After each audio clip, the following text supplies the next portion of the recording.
The language of dance is used by animals to express courting, to express feelings, and also people use dance as a means of communication. For generations, tribes and people used to express joy through dance, and dance served as a nonverbal means of communication. I love dancing. As a child, I remember that when I used to see the elder Yemenians dancing together, it was a kind of movement that I don't know how to express. It's stronger than words, stronger than anything. It lifts you above the ground. There's something about dance that's divine. Is that true? Look, it's something that's very natural. It's the language of the body. That where a person has no more words, he jumps up and dances. Who are you communicating here with? It's not only your body. All of these things, dancing, singing, they stem from man's desire to connect to the upper force, to his destiny, his hope. If we look at history, we see that in the past, there were group dances. Later on, we see that people started dancing in pairs and couples. Afterwards, dance became something very individual. What is this evolution of dance?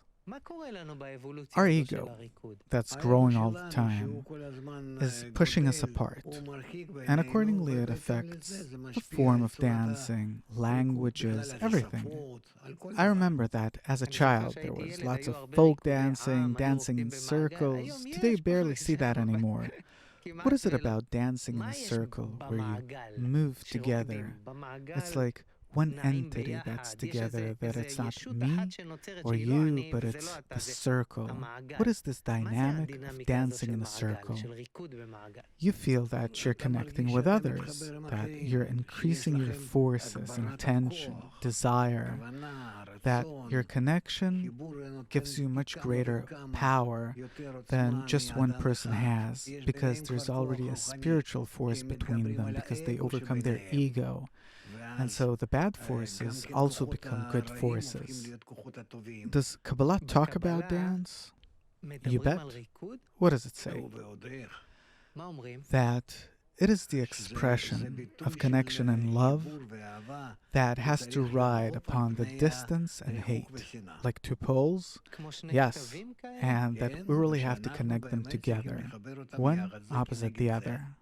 And then the dance comes as the jumping up and down of the one opposite the other, and the connection between them, closer and further away, and how they equalize their motions and are opposite to each other.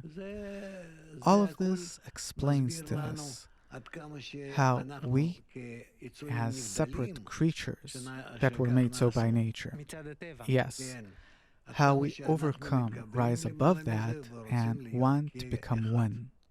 That's beautiful. Last question. Can a person dance with God? Yes. That's called the dance of the bride and groom, where the upper force is the groom and man is the bride, that brings himself to connection with God, and whatever God wants, he's willing to do in soul devotion, and this is their dance.